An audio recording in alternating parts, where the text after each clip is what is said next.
السلام علیکم ورحمۃ اللہ وبرکاتہ۔ رمضان آنے سے پہلے مولانا مفتی سلمان اظہری صاحب کی اس ویڈیو کو پورا دیکھیے۔ انہیں صرف رمضان المبارک کے ایک اللہ مہینے میں تعالیٰ سے تقوی دعا ہے حاصل ہو کہ ہم سکتا ہے، سب کو رمضان رکھنے کی پرہیزگاری مل توفیق عطا سکتی ہے۔ فرمائے۔ یہ شہر طاعات ہے، شہر عبادات ہے۔ شہر کا مطلب مہینہ ہے عربی میں۔ اور دیکھیں کتنی سہولیات تمہارے لیے رکھی گئی ہیں کہ شیطان کے وسوسوں سے محفوظ رکھا گیا، کہ تمہیں مہینہ بھر شیطان اور اس کی ذریت سے، اس کے حملوں سے بچا کر رب تبارک و تعالیٰ نے اس مہینے میں رکھا ہے۔ تو اب میرے عزیزو، تھوڑی سی محنت کی ضرورت ہوتی ہے تاکہ ہمارا دل پاک ہو جائے۔ تھوڑی سی اور محنت اس میں کر لی جائے تو انسان کا باطن پاک ہو جائے۔ تقوی کیا چیز ہے اور اس کا حاصل کرنا کیوں ضروری ہے، میں آپ کو بتاؤں۔ تقوی کا مطلب سب سے اہم چیز یہ ہے، اللہ کا خوف۔ یہ بنیادی چیز ہے، یہ بنیادی چیز ہے۔ اور یہ اگر بنیاد ہے تو ہر عمل میں آپ کے تقوی حاصل ہو جائے گا۔ نماز کیوں پڑھتے ہو؟ نماز ایک ڈیوٹی سمجھ کر کے پڑھتا ہے تو کوئی مسئلہ ہی نہیں اس کا، یعنی وہ ڈیوٹی ادا کر رہا ہے۔ لیکن نماز میں اگر خوف خدا ہے، اللہ کے ڈر سے پڑھتا ہے، یہی تقوی ہے۔ روزہ کیوں رکھ رہا ہے؟ سب محلے میں رکھ رہے تھے، ہم نے بھی رکھ لیا۔ روزہ اس لیے رکھ رہا ہوں کہ لوگ برا نہ سمجھیں یا اسلام کا ایک حصہ ہے۔ اتنی ہی نیت تھی تو پھر اس نے روزے سے کچھ حاصل نہیں کیا، لیکن اسی روزے کو اللہ کے خوف سے رکھا، یہی تقوی ہے۔ تو خوف خدا، اللہ کا خوف آ جانا ہر عمل میں، یہی تقوی ہے۔ اور اگر یہ چیز نہیں ہے تو انسان بہت بڑے بڑے گناہ بھی کر جاتا ہے، اسے ڈر نہیں لگتا۔ روزہ چھوڑ دیا، اسے کوئی خوف ہی نہیں ہے، بلکہ دھڑلے سے لوگوں کے سامنے کہتا بھی پھر رہا ہو کہ مجھے یہ سب چیزوں میں وشواس نہیں، یقین نہیں ہے۔ یہ باتیں اس زبان سے آتی ہیں جس کے ہاں اللہ کا خوف ہے ہی نہیں، اللہ کا ڈر نہیں۔ اسی لیے قرآن میں اللہ نے فرمایا لعلکم تتقون، تم پر روزے اللہ نے فرض کیے ہیں تاکہ تمہیں تقوی مل جائے، اللہ کا خوف۔ اور یہ کتنی اہم چیز ہے میں آپ کو بتاؤں، خوف خدا۔ خوف خدا کا مطلب کہ اللہ کا ڈر، اللہ کا خوف، یہ تمہاری پوری باڈی کو صحیح کرتا ہے، اندر سے بھی باہر سے بھی۔ خوف خدا، تم ہر قدم پر اگر یہ سوچتے ہو کہ میرا رب مجھے دیکھ رہا ہے، جیسے کہ آپ کو پتہ ہے حدیث پاک میں حضور صلی اللہ تعالیٰ علیہ وسلم سے پوچھا بھی گیا احسان کیا ہے، یعنی نیکی کس کو کہتے ہیں؟ حضور نے فرمایا تم نماز ایسی پڑھو یا عبادت ایسے کرو جیسے تم اللہ کو دیکھ رہے ہو۔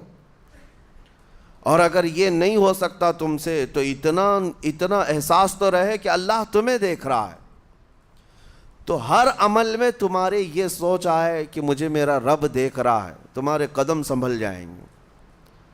آج آپ مسجد میں بیٹھے ہیں، ادب سے بیٹھے ہیں، حالانکہ ایک آدھے گھنٹے کے بعد جسم کو پھیلنے کی حاجت ہونے لگتی ہے، تھوڑا پیر پھیلا لوں، پیٹھ کو ٹیک دے دوں، نہیں کرتے آپ، اس لیے کہ آپ کو احساس ہے کہ امام صاحب دیکھ رہے ہیں، مفتی صاحب دیکھ رہے ہیں، یا پھر مجمع میں لوگ دیکھ رہے ہیں۔ تو یہاں پر ہمارے دیکھنے کے احساس سے آپ کے پیر نہیں پھیلتے ہیں، آپ پھیل کے نہیں بیٹھتے۔ تو ہم میاں نہ سزا دینے والے نہ جزا دینے والے ہیں۔ یہی احساس اگر اللہ کے دیکھنے کا ہو جائے کہ میرا رب مجھے دیکھ رہا ہے، تو پھر آپ کو کسی نگرانی کی ضرورت نہیں، کہیں کسی سی سی ٹی وی کی ضرورت نہیں۔ اللہ کا خوف اگر بندے کے دل میں آ جائے، وہ ہر لمحے، ہر گھڑی، ہر علاقے میں محفوظ رہتا ہے، اپنے آپ کو محفوظ رکھتا ہے۔ میرے عزیزو، 4 سال کی عمر ہے امام اہل سنت فاضل بریلوی رحمۃ اللہ علیہ، امام محمد رضا خان رحمۃ اللہ علیہ، 4 سال کی عمر میں روزہ رکھ لیا۔ گرمیوں کی شدت تھی، گھرانہ علمی گھرانہ ہے، باپ بھی بڑے عالم دین، دادا بھی بڑے عالم دین ہیں۔ 4 سال کی عمر میں روزہ تو رکھ لیا، اور جب تھوڑی دوپہر ڈھل گئی، اچھوں کی حالت دھوپ کے دنوں میں خراب ہونے لگتی ہے، تو شام ہونے کو قریب تھی کہ ایک کمرے کے اندر دادا محترم نے پوتے کو بند کر دیا اور کچھ پھل فروٹ ساری چیزیں اندر رکھ کر کے دروازہ باہر سے بند کر لیا. کہا بیٹا کھا لینا، میں کسی کو بتاؤں گا نہیں، کسی کو نہیں بولوں گا. 4 سال کی عمر ہے، تمہارا روزہ بھی رہے گا، کھا کر کے تھوڑا پیٹ ہلکا کر لینا. تو یہ دروازہ بند کر کے دادا محترم چلے گئے. کافی دیر کے بعد دروازہ کھلا تو وہ پھل فروٹ ویسے کے ویسے ہیں، بچہ ویسے ہی بیٹھا ہوا ہے. امام احمد رضا رحمۃ اللہ تعالیٰ علیہ، 4 سال کی عمر کی بات کر رہا ہوں. دادا نے آ کر پوچھا بیٹا کھائے نہیں؟ دروازہ بند کر لیا تھا. تو 4 سال کی عمر میں مولانا امام احمد رضا کہنے لگے کھا تو لیتا لیکن ہر گھڑی میرا مولا تو دیکھ رہا ہے، جس کے لیے روزہ رکھا وہ تو دیکھ رہا ہے. یہ ہے تقویٰ، یہ ہے خوف خدا، کہ اگر یہ کسی کے دل میں بیٹھ جائے، اسے لوگوں کو دکھانے کی یا لوگوں کے اسے دیکھنے کی کوئی ضرورت ہی نہیں. میرے عزیزو، تقویٰ حاصل کرنے کا یہ اتنا بہترین راستہ ہے، اتنا بہترین راستہ ہے. آپ روزہ ہیں، کس کو پتہ ہے؟ میں روزہ ہوں، کس کو پتہ ہے؟ یہ راز ہے میرے اور اللہ کے درمیان. آپ روزہ ہیں، یہ راز ہے آپ کے اور اللہ کے درمیان. بہت سارے موقع آپ کے پاس ہیں دن بھر میں، فجر سے لے کر عصر تک.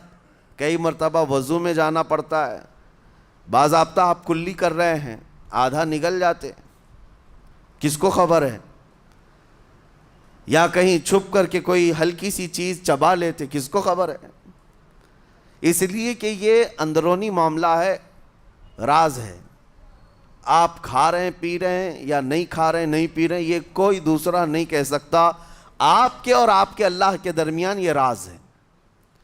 اور آپ بچے ہوئے ہیں، حلق سوکھا ہے شام کے وقت میں، اور پیٹ بھی پیٹ سے لگنے آ جاتی ہے. کام کرنے والے جانتے ہیں کہ شام ہوتے ہی روزے کا اثر کس قدر ظاہر ہوتا ہے. کام کرنے والوں کو زیادہ اثر پڑتا ہے، اے سی میں سونے والوں کو روزہ کہاں پتہ چلتا ہے. لیکن اس وقت بھی وہ نہ پانی کا ایک قطرہ حلق میں ڈالنا چاہتا ہے، نہ کوئی چیز چھپ کر کے چبانا چاہتا ہے.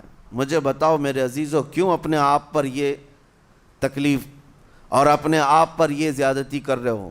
آپ کو اندازہ ہوتا ہے یہ میں زیادتی نہیں کر رہا، نہ ہی اپنے آپ کو تکلیف میں ڈال رہا ہوں، یہ میرے رب کی رضا ہے، میں اسی پر قائم ہوں.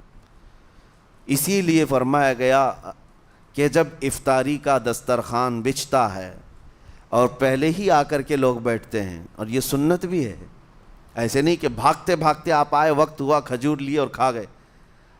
افطاری کے وقت سے تھوڑی دیر پہلے بیٹھ جاؤ. تمہارے دسترخوان پر نعمتیں رکھی ہوئی ہیں، پھل بھی ہیں، میوہ جات بھی ہیں، کچھ کھانے پینے کی چیزیں بھی ہیں، ٹھنڈا شربت بھی ہے. دیکھتے ہوئے بیٹھے ہیں آپ، لیکن ہاتھ نہیں لگاتے ہیں. انتظار ہے وقت کا کہ ادھر سورج کے غروب ہونا ہے اور میری افطار ہونی ہے. اعلان سنتے ہیں، اذان سنتے ہیں، اس کے بعد آپ اٹھاتے ہیں، لیکن اتنی دیر تک آپ خاموش بیٹھے ہیں دسترخوان کے پاس، سارے لوگ دیکھتے رہتے. یہ وہ منظر ہے جس کو فرمایا گیا رب ذوالجلال بھی اپنے بندوں کو دیکھ رہا ہے. رب تبارک و تعالیٰ بھی دیکھ رہا ہے اپنے بندوں کو، اور سارے فرشتوں کو بلا کر میرا مولا اعلان فرماتا ہے یہ میرے بندے ہیں، دیکھو یہ شام کا وقت ہے، ان کے حلق سوکھ چکے ہیں، ان کے پیٹ میں بھوک کی شدت ہے اور ان کے سامنے اچھی نعمتیں پڑی ہوئی ہیں. اے فرشتوں دیکھو میرے ان بندوں میں سے کوئی بھی ان نعمتوں کو ہاتھ نہیں لگاتا، یہ صرف اور صرف میرے لیے بھوکے اور پیاسے ہیں. اور فرشتوں سے اللہ فرماتا ہے تم گواہ ہو جاؤ، ان کی حلق تر ہونے سے پہلے ان کے لیے میں نے جنت لکھ دیا. اسی لیے حدیث پاک میں ہے جب افطار کرتے میرے آقا صلی اللہ علیہ وسلم یوں ارشاد فرماتے ذهب الظمأ وابتلت العروق وثبت الاجر انشاءاللہ. پیاس بجھ گئی، رگیں ٹھنڈی ہو گئی، اور اجر اللہ کے ہاں پکا ہو گیا. یہ حضور پاک ہر افطار میں عرض کرتے تھے. میں آپ کو یہ عرض کر رہا ہوں کہ یہ چھپی ہوئی چیز، اسی کا نام تقویٰ ہے۔ آپ صرف اور صرف بچے ہیں اللہ کے خوف سے۔ اب سنو حدیث پاک، قیامت کے دن حساب و کتاب ہوگا اور جنت میں جانے کا پروانہ کچھ لوگوں کو مل جائے گا اور سب جنت کی طرف جا رہے ہوں گے۔ اس میں بہت سارے لوگ ہیں جو پل صراط پر چل کر کے جنت پہنچیں گے۔ اب جب کافی لوگ جنت کے دروازے پر پہنچیں گے، ایک جماعت ایسی ہوگی جو پورے راستے میں کہیں نظر نہیں آئی، جنت جانے کے راستے میں کہیں نظر نہیں آئی، لیکن جنت کے دروازے پر وہ پہلے سے موجود تھے، چلے تھے نہیں چلے تھے کسی نے دیکھا ہی نہیں۔ دوسرے جنتی ان سے پوچھتے ہیں اس جماعت سے کہ تم یہاں کیسے پہنچے اور یہ انعام کس بات کا ہے تمہارے لیے؟ تو وہ جنتی کہتے ہیں ہمیں روزے داروں کی جماعت میں رکھا گیا، ہمارے روزے اللہ کو پسند آئے، اور آج رب تبارک و تعالیٰ کا حکم ہوا کہ ساری دنیا سے چھپ کر تم میرے لیے روزہ رکھتے تھے، دنیا کو پتہ نہیں تھا تم بھوکے ہو پیاسے ہو، اور اے بندو آج سارے لوگوں کی نظروں سے چھپا کر میں تمہیں جنت پہنچاؤں گا۔ وہ ایک جماعت ایسی ہے جو راستے بھر چلتی ہوئی نظر تو نہیں آئی لیکن جنت میں پہنچ گئی، وہ روزے داروں کی ہے۔ آج یہ تقویٰ حاصل کرنے کا سب سے بہترین راستہ، اور تقویٰ کیوں ضروری ہے؟ اب آپ کے روزے سے کچھ حاصل ہوا نہیں ہوا آپ کو دیکھنا بھی ہے، یہ نہیں کہ کیلنڈر کی طرح گنتے جاؤ، 1 ہو گیا، 2 ہو گئے، 3 ہو گئے، ہوتے جائیں گے، یہ دن تو چلتے رہتے ہیں، گنتے گنتے 20 بھی ہو جائیں گے، 25 بھی ہو جائیں گے، 30 بھی ہو جائیں گے۔ روزے گننے کا حکم نہیں، اپنے آپ کو سرچ کرو پھر تھوڑی سی ورزش کرنے کے بعد بندہ ویٹ تول کر کے دیکھتا ہے کم ہوا گھٹا ہے کہ بڑا، ہر دن دیکھتا رہتا ہے۔ ہاں، ورزش کرنے کے بعد پھر ناپ کر کے دیکھتا ہے میرے جسم کا وزن کتنا گھٹا کتنا بڑا۔ ویٹ گین کرنے والے ویٹ لاس کرنے والے دونوں بھی برابر چیک کرتے رہتے ہیں۔ روزہ رکھنے کے بعد تمہیں خود کو بھی چیک کرنا چاہیے کہ میرے اندر اب تبدیلی آئی یا نہیں آئی۔ ایک روزہ رکھا اور پھر رات کو تراویح میں کھڑا ہوا، میرے اندر بدلاؤ کتنا ہے؟ کیا اب اللہ کی آیات قرآن کی سنتا ہوں، میرے آنکھوں سے آنسو آ جاتے ہیں؟ اگر آ گئے ہیں تو اس کا مطلب ہے کہ دل نرم ہو گیا، اس روزے نے اثر دکھانا شروع کیا، اور پھر ویسے کا ویسا ہے، تو اس کا مطلب ہے کہ آپ کے روزے سے آپ کو تقویٰ نہیں مل رہا ہے، آپ کو تقویٰ نہیں مل رہا۔ خوف خدا جب آتا ہے تو انسان کا دل موم ہو جاتا، نرم ہو جاتا ہے، اور اللہ کے عذابات سے، جہنم کے خوف سے، قبر کی سختیوں سے وہ رو پڑتا ہے، اس کی آنکھیں بہنے لگ جاتی ہیں، اور جب دل سخت ہوتا ہے پتھر کی طرح تو اسے نہ اللہ کی آیتیں رلاتی ہیں نہ آخرت کا تصور اسے ہلاتا ہے۔ اسی لیے قیامت کے دن کے بارے میں آپ کو بتاؤں، نبی پاک صلی اللہ تعالیٰ علیہ وسلم کی امت کی طرف جہنم کی آگ شعلے لپکاتے ہوئے بڑھتی آ رہی ہوگی، بہت تیزی سے، قریب ہے کہ وہ جہنم کی آگ سب کو اپنے لپیٹ میں لے لیں۔ وہاں کھڑے ہوئے بہت سارے لوگ اپنے اپنے اعمال کا صدقہ پیش کرنے لگے، حاجی اپنے حج پیش کر رہے ہیں، نمازی اپنے نماز، روزے دار اپنے روزے، کہ اے جہنم ہماری یہ نیکیوں کا صدقہ رک جا۔ جہنم کی آگ بڑھتی چلی آئی، بڑھ رہی تھی۔ جبرائیل امین علیہ الصلاۃ والتسلیم حاضر ہوتے ہیں بارگاہ مصطفیٰ صلی اللہ علیہ وسلم میں، ایک پانی کا پیالہ انہوں نے پیش کیا اور کہا یا رسول اللہ صلی اللہ علیہ وسلم یہ پانی آپ اس آگ پر چھڑک دیں۔ نبی پاک صلی اللہ تعالیٰ علیہ وسلم نے وہ پانی اس آگ کی طرف پھینکا تو آگ دور چلی گئی، جو جہنم کی آگ اچانک بجھ گئی، کافی دور چلی گئی جو امت کی طرف لپک رہی تھی۔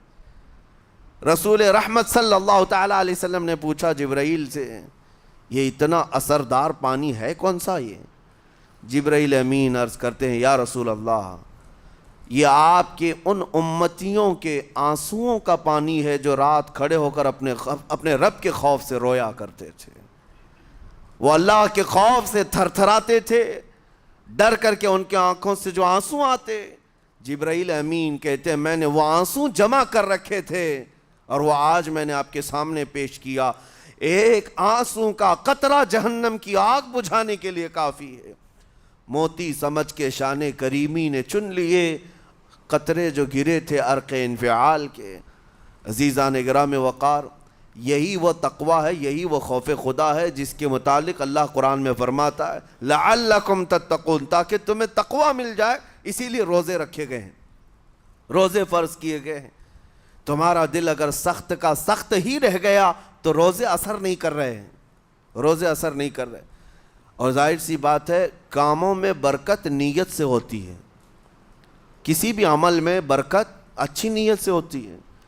اگر کوئی روزہ اس لیے رکھ رہا ہے، جیسے بہت سارے فائدے گنائے جاتے ہیں نا، روزہ رکھنے سے کینسر نہیں ہوتا، روزہ رکھنے سے جسم کے فاسد مادے ختم ہو جاتے ہیں، نکل جاتے ہیں، ڈاکٹرز بھی مشورہ دیتے ہیں مہینے میں ایک مرتبہ، ہفتے میں ایک مرتبہ باڈی کو فری چھوڑنا چاہیے۔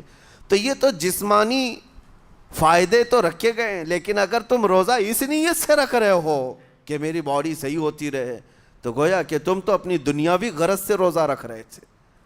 یہ فائدے تو ملنا ہی ملنا ہے، یہ فائدے یوں بھی ملیں گے اللہ تعالیٰ کی طرف سے آپ کو، لیکن نیت وہ نہیں۔ روزہ رکھنے کی نیت یہ ہو کہ میرا رب مجھ سے راضی ہو جائے اور مجھے رب تبارک و تعالیٰ کا خوف اور تقوی حاصل ہو جائے۔ نیت میں برکت ہے، اور جن کاموں کو آپ اچھی نیت سے کریں گے اسی طرح ان کاموں میں اثر بھی پیدا ہوگا۔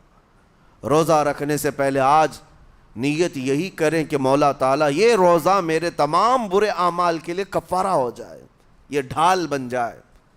جانتے ہیں آپ اپنے نفس امارہ کو روکنے کا سب سے بہترین آلہ بھوک ہے، بھوک۔ جتنا آدمی بھوک کے ذریعے سے اپنے نفس کو مار سکتا ہے دوسری کوئی چیز نہیں۔ آپ دیکھیں اس رمضان المبارک میں بہت ساری حلال چیزیں آپ کو حرام کر دی گئی ہیں، یعنی سحری سے لے کر افطاری تک۔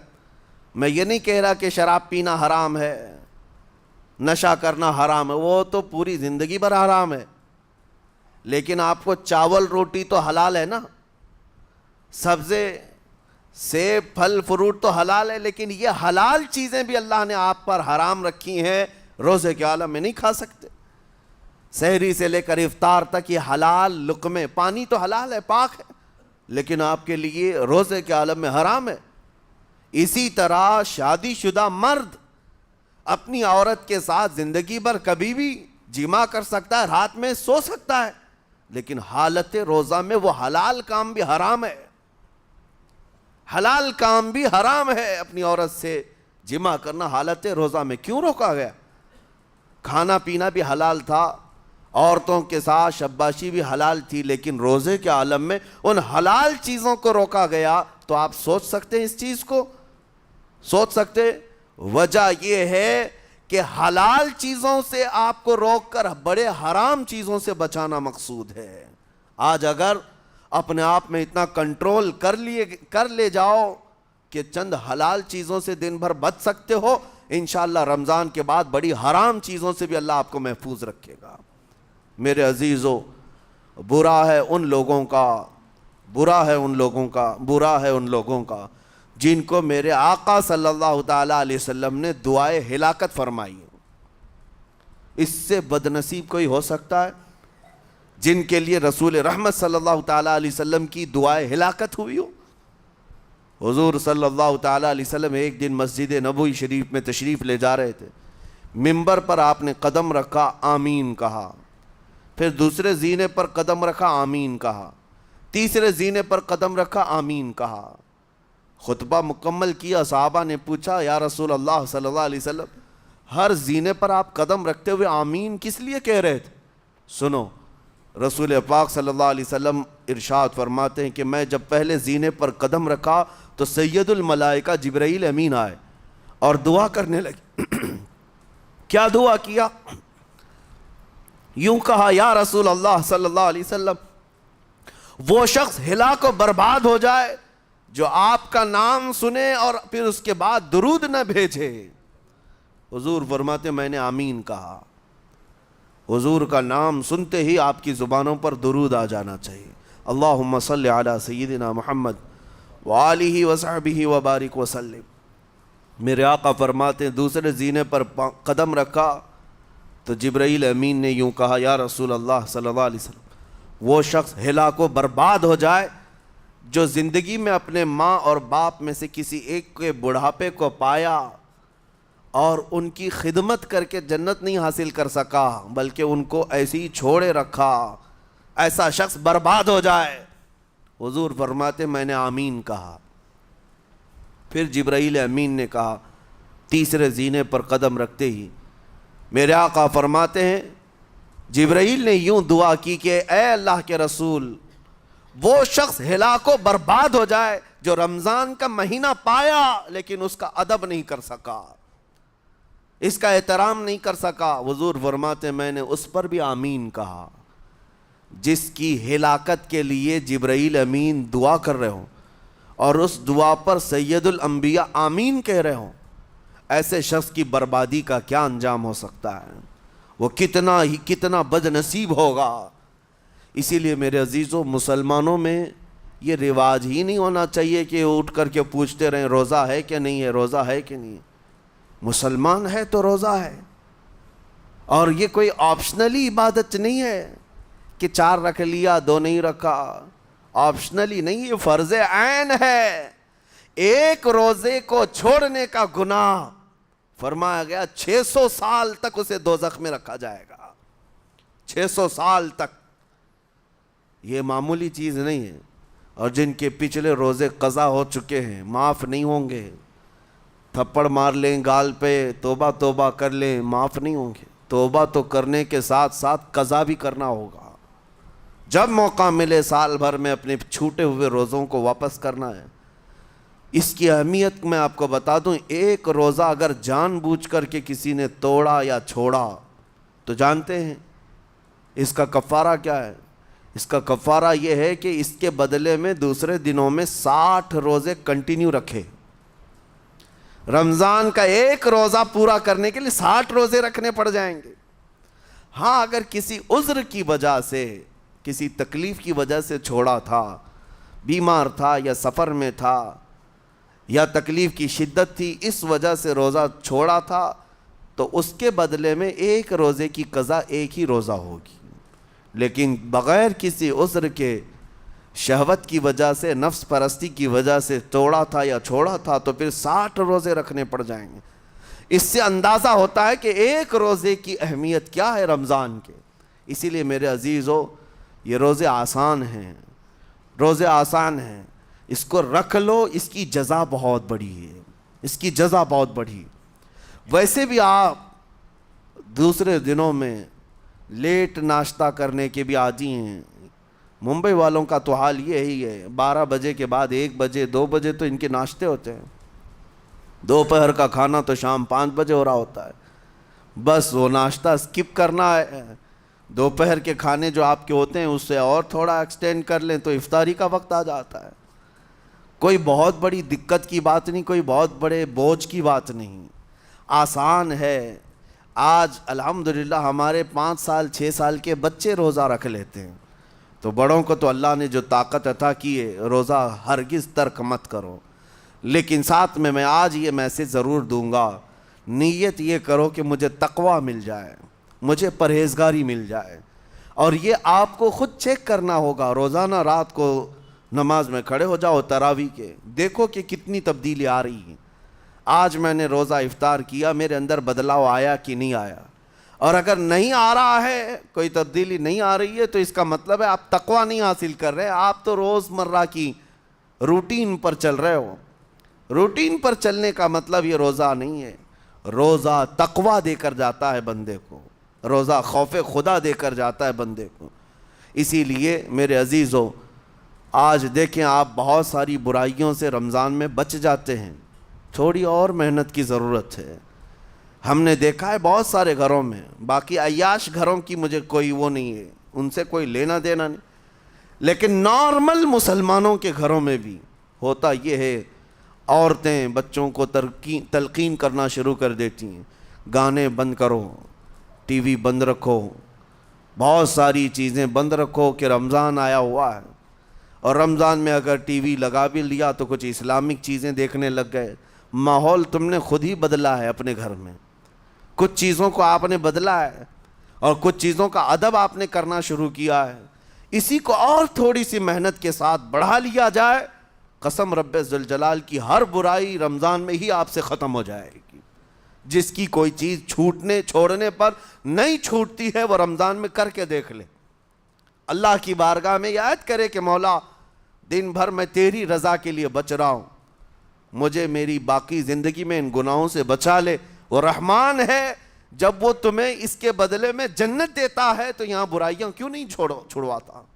یقیناً وہ برائیوں کو تم سے دور کرے گا۔ قرآن کا فرمان عالی شان لعلکم تتقون، اسی پر میں نے آپ کے سامنے بات رکھی ہے۔ روزے اس لیے فرض کیے گئے ہیں تاکہ تمہیں تقوی مل جائے، پرہیزگاری مل جائے۔ بعض لوگوں کو دیکھا گیا ہے رمضان المبارکہ میں بھی وہ اپنی بری حرکات سے باز نہیں آئے، ان کی روٹین ویسی ہی جاری رہی، نعوذ باللہ نظروں کی خطائیں بھی باقی رہیں۔ اور سب سے بری چیز یہ ہے کہ رمضان میں شیطان کی نیابت اگر کوئی کر رہا ہوتا ہے تو تمہارا یہ موبائل فون ہے۔ اکثر لوگ یہ سمجھتے ہیں کہ اس موبائل فون کو ہم استعمال کرتے ہیں تاکہ ٹائم پاس ہو جائے، روزہ کا وقت قریب آ جائے۔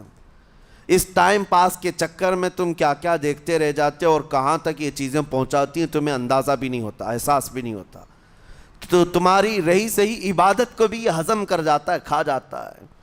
اس کے استعمال پر اگر کنٹرول ہے تو خوب استعمال کرو، لیکن کنٹرول نہیں ہے تو اے نوجوانوں اس کا بھی روزہ رکھو، اس انٹرنیٹ کی بلاؤں سے محفوظ ہو جاؤ۔ اس لیے کہ بہتوں کو میں نے دیکھا ہے ان کے دن بھر اور رات بھر رمضان میں سوشل نیٹ ورکس پر مصروفیت ویسی کی ویسی ہے جیسے دوسرے دنوں میں تھی۔ وہ رات بھر چیٹنگ میں بھی مصروف ہیں، ایک دوسرے کو ادھر ادھر بھیجنے میں بھی مصروف ہیں، ساری چیزیں جوں کی توں چل رہی ہیں۔ تو تمہارے موبائل نے تمہیں تقوی سے بہت دور رکھا ہے، تمہیں رب تعالیٰ کے قریب ہونے نہیں دیتا۔ اپنے آپ کو بدل لو۔ ظاہر سی بات ہے یہ سخت چیز ہے، اگر کوشش کرو گے تو بچ جاؤ گے، اور تقوی اتنی آسانی سے تو نہیں ملتا۔ اپنے آپ کو سٹرگل کرو، انشاءاللہ العزیز دل پاک ہو جائے گا، پھر آپ کو اپنی زندگی کے اندر جو اجالے نظر آئیں گے وہ خود آپ محسوس کریں گے، آپ محسوس کریں گے۔ گناہوں کے اندھیروں نے دل پر ایسی کالک رکھی ہے کہ آپ کو کچھ بھی یہاں پر سمجھ میں نہیں آتا، ورنہ نمازوں کا لطف ایسا ہے، قرآن کا مزہ ایسا ہے، جسے یہ لگ جائے دنیا کی کوئی نعمت اس کے سامنے ہیچ نظر آتی ہے، کوئی چیز اسے اچھی نہیں لگتی، لیکن کب؟ جب اسے تقوی کا اجالا حاصل ہو جائے۔ میرے عزیزو، اللہ کریم کی بارگاہ میں دعا گو ہوں، مولا قدیر و جبار ہم سب کو تقوی و پرہیزگاری عطا فرمائے، اور ہم سب کے روزوں سے اللہ تعالی ہمیں پرہیزگاری عطا فرمائے۔ ان روزوں کے انوار اور برکات اور رمضان کے احترام کی ہمیں توفیق عطا فرمائے۔ مولا کریم تیری خشیت سے اور تیرے خوف سے آنکھیں جو بھیگتی ہیں ان آنکھوں میں ہمارا شمار فرما دے، تیرے یاد میں رونے والے بندوں میں ہم سب کو شامل فرما۔ وصلی اللہ تعالی علی خیر خلقی محمد وآلہ واصحابہ اجمعین، وآخر دعوانا ان الحمد للہ رب العالمین۔ السلام علیکم۔